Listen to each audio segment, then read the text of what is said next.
Heidi, thanks so much for joining us today. Hey Josh, yeah, thanks for having me. Good to be here. We have a small crowd in the studio today. It's a smattering of applause for you. So I was stumbling through LinkedIn as I often do, and I see this post of some brave soul posting her cold call for the world to see. And it was Heidi. And I was so impressed by this call on so many levels that I asked Heidi if she would jump on the podcast to talk to me, and she graciously said yes. So thank you so much, Heidi, for jumping on today. Yeah, I'm super happy to. I mean, yeah, it's the Outplay was asking me for a call for a long time. They do their call of the week, and I finally had one. I was like, oh, hey, I actually have a recording of this one. Check it out. And I was sort of surprised. It just came through in an email, and then people started messaging me. Like, I was like, oh, okay, cool. So yeah, it's fun. It's fun to actually have a call that you can share like that. Now we're going to go through the call in a moment, step by step. But before I do, the call sounded so smooth and so relaxed. Was it always that way when you started cold calling, or is that something you've stepped into? Yeah, it's tough. It's when I first start cold calling I mean, right now I work at an agency, so we have different clients, or when I start at a new role, it's rocky at first. I kind of go with whatever script they may have, and then just go from there. And eventually my style kind of comes out, which is more relaxed, that you'll hear in this call. But it's a journey for me. I have to get there intuitively and figure out, what makes sense for me. And yeah, it starts off with me kind of sounding a bit maybe more typical and overly excited to kind of figure out where I'm at. And then once I'm comfortable, then I can fully grasp, how to use the way my style is, which is very casual and conversational. So it's a process for me to get there. I think not all my calls are great. I usually start off pretty bad whenever I'm jumping into something new. But yeah, I would say that I just go I go with how everyone else is doing it at first, and then I eventually arrive around here. You sound just chill to me. I mean, I just met you. It's the first time we're having a conversation, and I was wondering like what the real Heidi sounds like versus the Heidi on the cold call that I heard. And it sounds remarkably similar. In real life, outside of cold calling, are you normally this sort of chilled? I mean, you sound like a yoga studio instructor, not a CrossFit instructor. You sound very relaxed. I mean, I'm a West Coast girl. Yeah, I'm a West Coast girl. I'm in Portland, Oregon, and I think most salespeople tend to be more the East Coast style, so maybe that's what it is. But yeah, I'm pretty relaxed person. I like to be pretty chill. I mean, I have, definitely sometimes I get excited and passionate about things, but I try to, just be natural and just be human when I'm doing sales, because it's not fun otherwise. I can't. I get burnt out too quickly if I'm pushing too hard and trying to be somebody I'm not. So I'm typically about like this, pretty relaxed, pretty chill person. Unless someone double crosses you, and then you can cut a bitch, I'm assuming. Oh yeah, the I mean, crazy yeah, Heidi. Okay. I mean, Okay. of course. Okay. So Heidi, let's start by talking about intent. I know if anyone's been following me for a while, everyone knows I'm real big on like, what's your intent going into the call? Mm-hmm. So before you pick up the phone, what's kind of going through your mind from a intent perspective? Trying to find out if what we have is a fit for a problem or pain they may have that I don't know if they have or not. So curiosity, trying to figure something out, trying to learn something. I had a sales manager that told us like, always make sure you get a win on every call. Like if you, learn something, have a joke, have a laugh, like whatever is your style. But I try to just learn something, have a win, and find out more information, and just get somewhere and make sure it ends on a positive note. One thing that you said, and I really want to zoom in on this a little bit and double click because it's very subtle, but it's very important, is you didn't say, to book a meeting with everyone. What you said is to be curious to see if, and the key word here being if, the prospect has a potential problem that we might, and these are your words, might be able to help them with. And I think, and maybe you can elaborate on this, when your intent isn't to assume, when you come at this from a place of curiosity, not as a mechanism to get a sale, but when you sort of let go of assumptions. Of course, you have a hypothesis. Of course, you believe in what you're selling, but you don't know. But when you start the call like that, it seems like it would make the call much more relaxed because you don't have really any expectations of the get. Is that in line with how you see it as well? Yeah, absolutely. I mean, when you're working in these types of roles and doing outbound, you really can't have high expectations on any one call, one email, one action. I think that you have to, want a positive response in some manner, or just a reply sometimes, or just a connection, or just a conversation. So that's really what I'm after, is a conversation, just that back and forth, and it's overall fairly pleasant, and we end up, somewhere.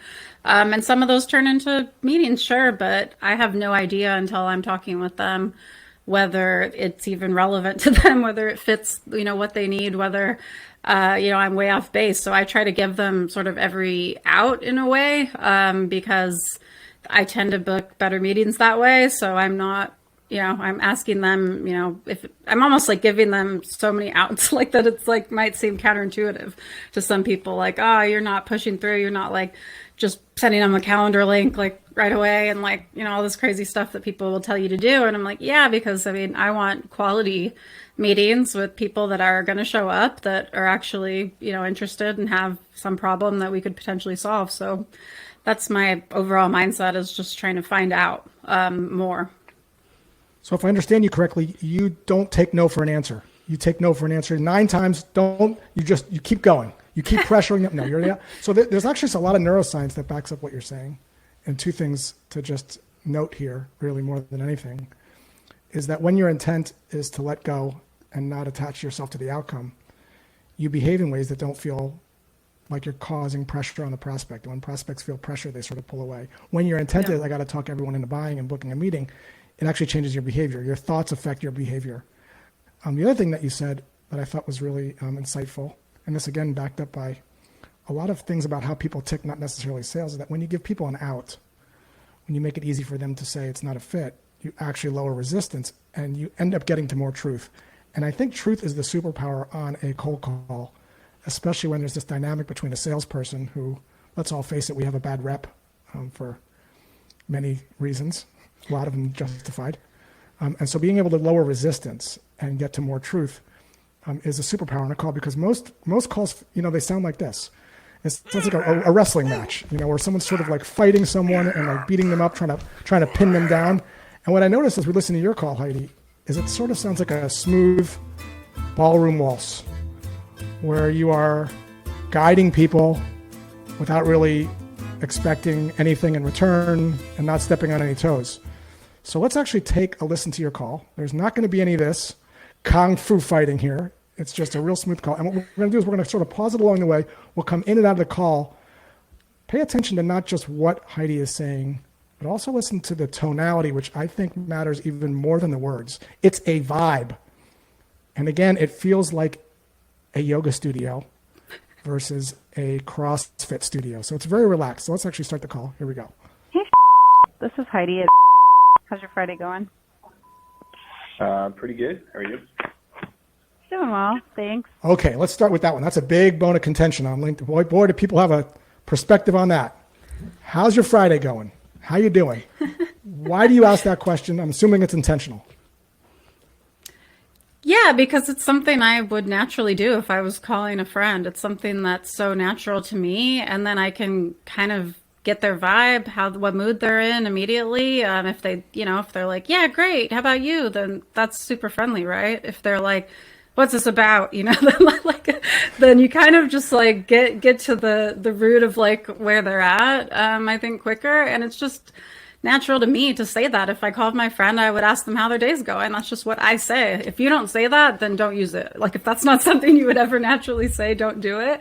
But since I do, I tend to do that. And especially like Fridays, it's kind of like, it's a casual kind of more, chill day. People are like, yeah, it's going good. It's a vibe. So I like small talk. So I do it most of the time, unless I intuitively get the vibe that like they're not going to be down with that. Like, but his tone of voice when he answered was so chill that I was like, this guy's pretty chill. Like I can kind of ask him how his day is going and like see how he's feeling and just kind of get into it. So I love that. Couple things you said there. One is it feels good for me. So if it didn't feel good for you, if this doesn't feel good for you, then maybe don't do it. I think what Heidi's saying, and I think it's really simple, but a lot of people overlook it, which is what's the way? And it sounds like there's not really a way. You have your own style. Like Heidi has a style that you're going to hear when we get into this call. It's her style, just like a great guitar player like an Eric Clapton has a style. When you're listening to his music that's a Clapton song. So you have this style. The other thing too that I love about what you said was you're sort of using this as a way to read the prospect's mood a little bit. As even when he first picked up the phone, you kind of sensed, oh, I've got a friendly here. I don't have a hostile. And so all things being equal, I'm just going to use my standard opener, which is what I would say to normally anybody. And why would I want to change it when I'm making calls? Because again, my whole thing is I just want to be me. I want to be casual. I want to be chill. So this prospect leaned into this, and we're going to go a little deeper into the call. Pretty good. How are you? Doing well, thanks. I'm not sure if you had a moment, but I just had a few questions. Is this a good time? Okay, so you're asking for the prospect's permission to talk, even though they picked up the phone and they say they're having a good Friday. What's the psychology behind that? What are you hoping to, why is that intentional first? And if it's intentional, why are you asking for the prospect's permission to talk? Yeah, I mean, I kind of heard a little bit of background noise, I think, on the call on this one. So I wanted to be sort of aware and, intentional and let them know that I kind of heard that, something may be going on. And then, kind of ask for permission. Since he seemed so relaxed, I figured he would probably give it. And it was going to just be a better conversation that way than me trying to push something. It just, that vibe wasn't there. It was more like, yeah, you got a minute kind of a thing, which people may or may not agree with. But in this situation, it seemed supernatural. And again, something I might say to a friend too, if I was calling them and I kind of heard something in the background, I might be like, yeah, can you talk right now? I mean, it's really pretty natural. People can overthink it, but it's something that most people would say when they call anybody. They just want to know if it's good to talk or not.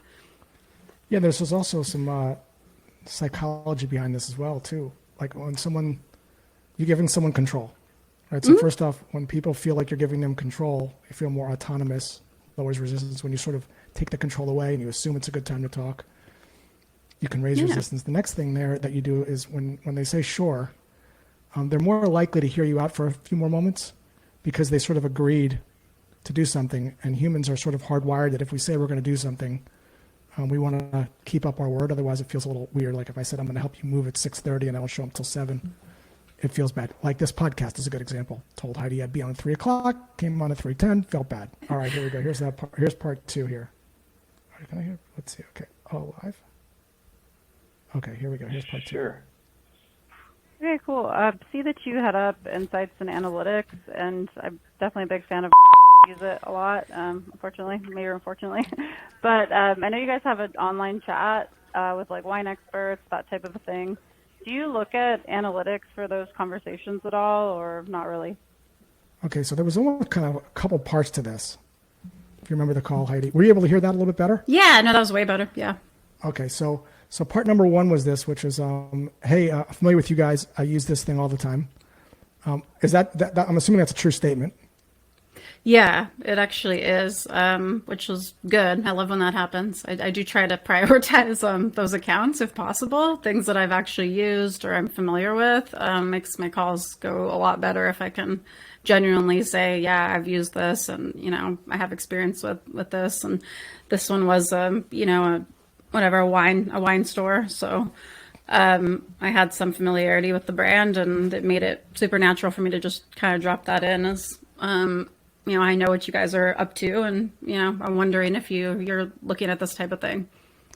And you also said, fortunately or unfortunately, I couldn't quite understand the intent behind that, or maybe that was just some sort of casual language, like, hey, well, it's wine. I mean, like, should I be drinking that much wine? It's kind of like a joke, like, should I really be this familiar with you guys? I don't know. Great. So a couple things there. Again, just from a psych perspective, I think one of the best ways to lower the pressure, which is high on a cold call, is humor in a sort of casual way. Second, real authentic. And third, there's a commonality there. I've actually used your product for better or for worse. I bleed Cabernet. I don't know. I don't want to say, it's kind of that kind of vibe. So there's going to be sort of a reciprocity muscle that's going to kind of kick in there, which is, we got a customer here calling us. It's not just a salesperson. And then what you do very elegantly, is what a lot of salespeople don't do, which is you transition into inquiring rather than making a statement. So a statement sounds like this. The reason for my call is we've discovered a breakthrough in chat technology that allows you to do this. And the reason for my call is to get on your calendar to share. So sort of a statement-driven, pitch-driven thing versus inquiring, which is asking a question to determine how or if they're doing this today. Now, tell me a little bit about that question. Why that question, and what was your intent behind it? Yeah, so the product that we're going for has a few differentiators that I was aware of. I kind of saw that they were using a certain chat bot on their website that I happen to know doesn't give them certain data that what we were selling does. And so I was trying to find out if that was something that's important to him or not, if he's looking at those types of things. And I figured, like, well, if he is, then he's going to kind of be aware that he can't really see what he wants to see, and that'll be a good opener. If he's not looking at that, if it's not for him, then it's kind of like, okay, maybe I have the wrong person, or, maybe that's just not a pain that they have at all. It's not relevant to them. So I was just trying to find out if that's a differentiator that could open up the conversation. Okay, so again, a couple things that are, I think, real brilliant here, just from a thinking perspective, which is you have to have a hypothesis about what is potentially broken. And you keep hearing Heidi say the same word, but I do want to call it out, is if. Like, I don't know. If, even though we think this is a benefit and a problem, it doesn't really matter if it doesn't matter to him. Yep. And this idea of, letting go of assumptions. Now, why would this matter to him? This idea of being able to see this particular data, just for people, for context. Yeah, so he's a director of analytics, data and analytics. So he may be looking at, the chat functionality to see if there's room for improvement, or presenting that data to his boss or to, whoever the VP is, and trying to show, hey, this is some potential for more conversion. On the website, I'm showing you this data. So I was wondering if he had enough of that when he goes to his boss to be like, be substantial, or if his boss is like, this is nothing. Like, we don't have any, like, we don't have any data here. I wish we had something all in one place, or, I wish it was like clean. And, if that's like a pain that he's kind of facing in his day to day, like, God, I'm not getting enough data, or it's all over the place, or it's going from here to there and hard to deal with, exporting, importing. That was my hypothesis, that he may be having that experience, and that this could be a potential for him to solve that. How did you get to this point? Because so many people that I know, they're not customers, they haven't done the prospect's job, but you have a very good grasp of the problem, of the potential problem, like really good grasp of it. How did you get problem trained versus product trained? I'm not sure. That's a good question. I think it's just been a process of me. I'm always trying to think, well, why would somebody even care about taking this meeting? Why would somebody want to do this? I mean, there's a billion different tools that do the same thing. So why would someone care? Like, I personally don't care about much things that come my way, commercials, anything that's hitting me, I'm like, okay, there's a billion streaming services. What do I care about this one? But if they hit me with like, oh, we have this weird type of movie that like no one else has, and that you like and you've been looking for, you've been talking about, then I'll be like, oh shoot, they have that. And if they're like, oh, and you don't have to pay monthly, we have an annual subscription. I know you hate paying monthly because you keep canceling all your monthly subscriptions because it bugs you. And then I'd be like, oh my gosh. So like, I'm just always thinking of, well, what is that point for that person that would make them actually even consider adding something new, or like even looking at something when what they have is probably just fine. Please rewind the last 25 seconds of this podcast and listen to that 4 or 5 times. Because to Heidi's point, no matter what you're selling, people have a streaming service today. So what is it about the streaming service that happens if they do nothing? Potentially. What terrible sort of, well, I got to pay yearly, I got to pay all these monthly subscriptions for shows I don't even want. Well, what's this new thing? It's this new kind of show that I like. And wait, I can just buy an episode. I don't have to get roped into a yearly contract. And it's these indie films, which I love, or these Bollywood films. That's something that's meaningfully different, potentially. And we go back to Heidi's language. We don't know that until we actually have a conversation. But at least it's a hypothesis. Now, because Heidi's leaning back, and because she is inquiring, and because you can feel that she doesn't have expectations, you're going to hear the next part of this. The prospect just opens up. Everyone talks about closing in sales, but I think the superpower is opening. And listen to this opening right here. Analytics for those conversations at all, or not really? A little bit, I'd say. We're sort of in the process of getting those learnings. We use Zendesk, so kind of downloading that data out of Zendesk and combining it with our internal data. So that's a sort of an ongoing process. Okay, I want something else I just want to call out because it might not be apparent. Not once did Heidi step on that person as they were talking, because I listen to a lot of cold calls and it's exciting, and you're like, oh, we could do that, and you sort of cut the person off. So notice how she paused for about 2 beats before she started talking to see if the prospect wanted to keep talking. So let's see where you go from here, Heidi. Totally. Well, we actually created something to help you out with that and have like a dashboard in one place.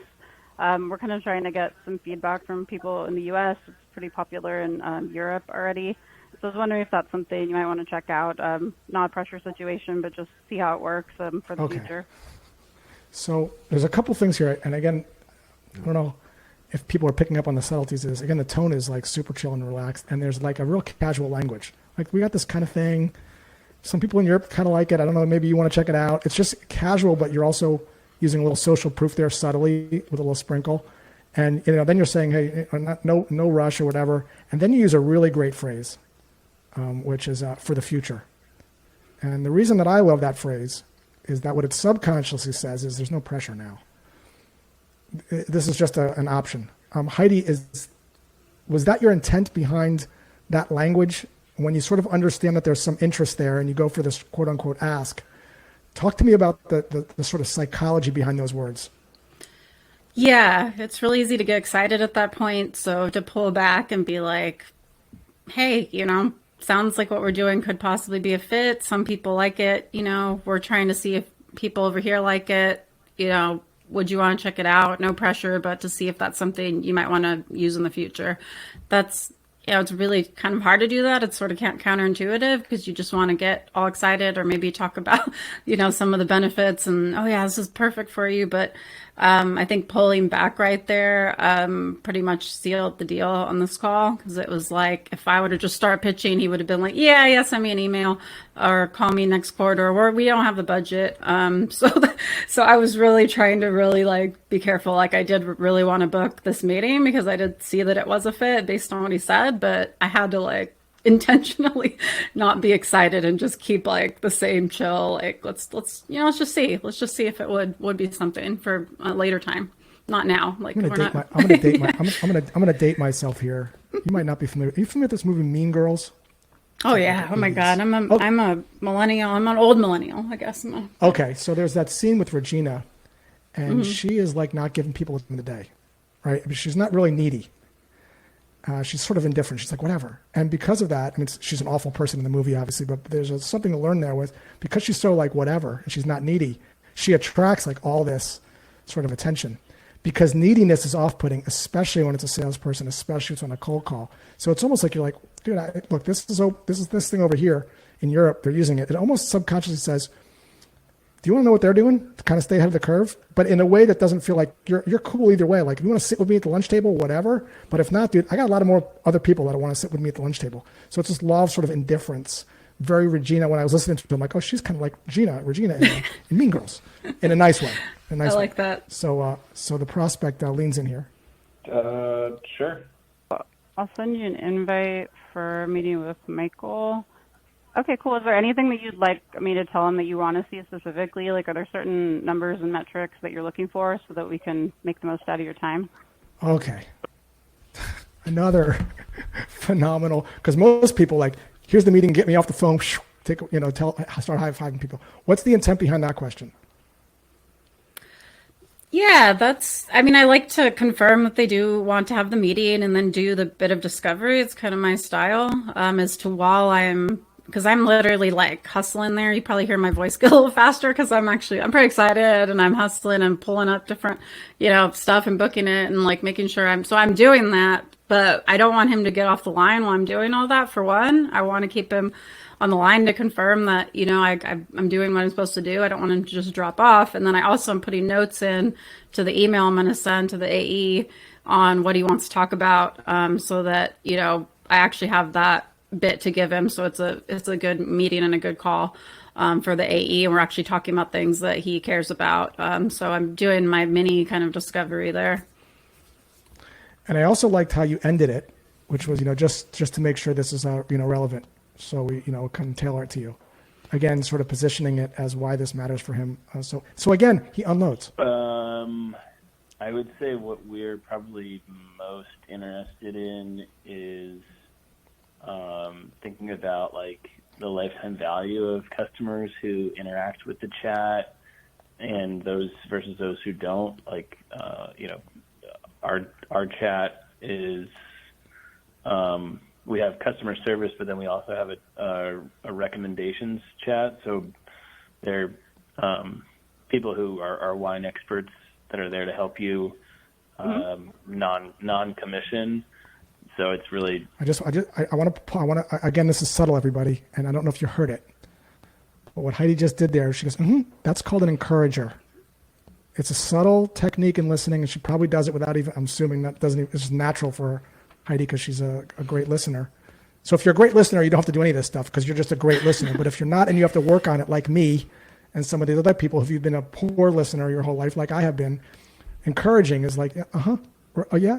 That shows that you are still there and listening. So it's an encourager. Heidi, is that, I know it's like sort of asking you how you came up with the song, but like, is that an intentional thing or is that something you just kind of do naturally, these little encouragers?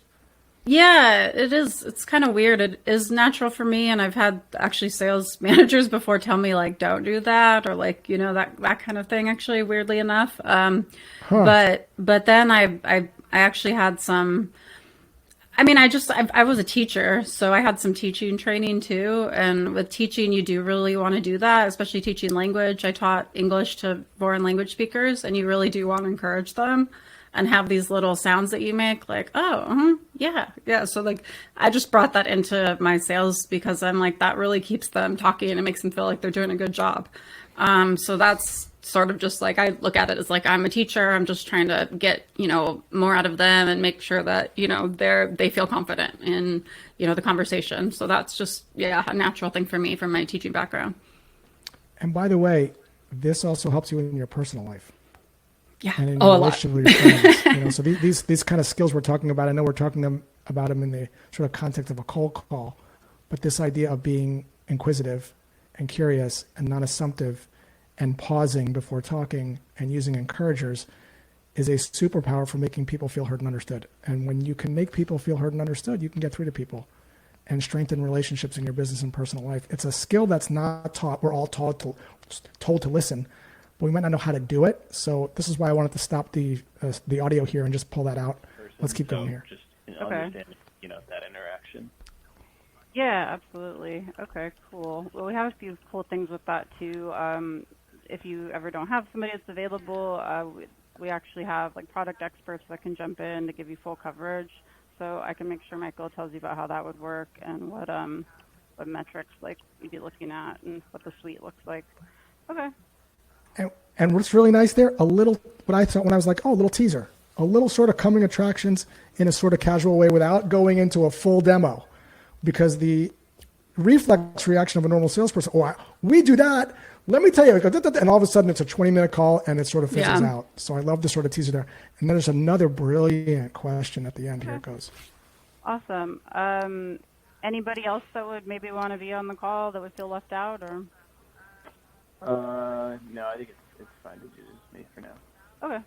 Okay, why that question?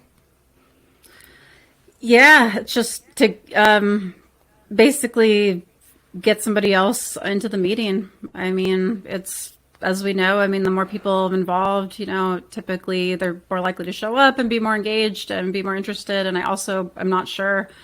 I didn't really ask him if he's the decision maker or anything like that too. So I'm kind of trying to see if he has either somebody that works on his team or works with him that might also be interested. So I'm trying to just multi-thread, get somebody else involved in the conversation if possible. So I usually say that at the end of most calls, like anybody that might feel left out. So, you know, they're like, oh yeah, actually, you know, Bob actually looks at this with me and like, he might want to see that. Yeah, something like that. Every part of this call that we paused, what I thought of when I was listening to this was like, almost like you were unlocking the level of a game, right? So there was the first one of like, hey, how you feeling today on Friday? Unlocked. Person opened up. Hey, do you have a second to talk? Unlocked. Hey, use your thing. Hey, got this question. You know, is this something you're kind of doing? Like unlocked. Not. And then, hey, got something to show you. You want to see it? They're using it in Europe. No worries either way. Sure, unlocked. And then, hey, what else do you want to see? Unlocked. And then, hey, at the end, is there anyone else? So you'll notice that there's these questions. And Heidi's not doing a lot of talking at once. There's a lot of sort of questions. And again, it gets back to this sort of like smooth ballroom waltz is what Heidi kind of reminds me of. Heidi, you've been a pure delight. Thank you for breaking down this call. I hope it inspires people. If people want to learn a little bit more about you or they want to get your take on things, is there a way for people to get a hold of you or do they have to sit through a demo? No demo. You could find me, Heidi Briones, on LinkedIn, if you'd like. I also have a new website I'm launching and kind of building out called bdrresources.com. And it's just a bunch of free resources for SDRs, BDRs, anybody who prospects. Lots of cool stuff and videos. So check that out. I love to, you know, get your feedback, and you can submit resources there too if you'd like. But yeah, LinkedIn would be the greatest. Come message me, connect with me. Heidi, thank you so much for being so course. generous with your time. I loved your call, and thanks for your transparency. I know that everybody listening got a lot out of it. Awesome. Well, thanks so much for having me, Josh. It's been a pleasure.